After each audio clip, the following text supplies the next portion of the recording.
Hello everyone, কেমন আছো সবাই? আশা করছি সবাই ভালো আছো। গুড মর্নিং সবাইকে। তো আজকে হচ্ছে শ্রাবণ মাসের শেষ সোমবার। তো আমি কিন্তু এই ভিডিওটা তোমাদের সঙ্গে শেয়ার করতে অনেকটাই লেট করে ফেলেছি।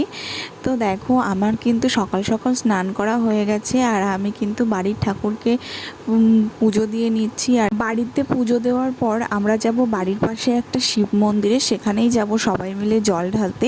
আর তার জন্য দেখো, আমি এখানে দুধটাকে রেডি করে নিচ্ছিলাম। আর আমি এই দুধের মধ্যে কিন্তু গঙ্গার জল, মধু, ঘি, তিল, চাল সব কিছুই কিন্তু এর মধ্যে মিশিয়ে নিয়েছিলাম।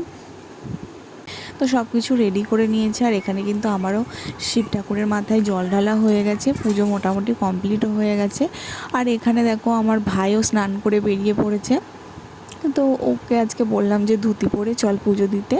তো ফার্স্ট টাইম তো ধুতি পরে, আর ধুতি পরে কিন্তু একটু লজ্জাই পাচ্ছিল।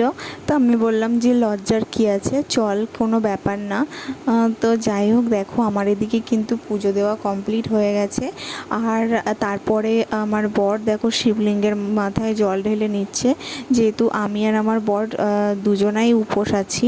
আর আজকে তো আমি, আমার বর আর আমার ভাই আর বোন এসেছিলো, তো ভাই আর বোনও উপোস আছে। আর আমার বর কিন্তু চারটে সোমবারই উপোস ছিল, মানে 4টে সোমবারই করেছে। বাট আমি একটা করতে পারিনি, আমি 3টে করেছি, আর আমার বর কিন্তু 4টে সোমবারই করেছে। আর দেখো, তারপরে আমরা মন্দিরে চলে এসেছি। আর যেহেতু অনেকজন সবাই একসঙ্গেই এসছিলাম, আর যদি সবাই এক এক করে জল ঢালতে হতো তাহলে কিন্তু অনেকটা লেট হয়ে যেত। যার জন্য আমি আর আমার বর একসঙ্গেই জলটা ঢেলে নিয়েছি, তাহলে কি একটু তাড়াতাড়ি হয়ে যাবে। তো দেখো, এক এক করে এবার সবাই একসঙ্গে জল ঢেলে নেবে। তো তারপর দেখো, আমার ভাইও জল ঢেলে নিচ্ছিল, তারপর বোনও জল ঢেলে নিয়েছে। তো আজকে কিন্তু একদম ছোট একটা ভিডিও তোমাদের সঙ্গে শেয়ার করলাম। কেমন হয়েছে ভিডিওটা অবশ্যই কমেন্ট করে জানিও।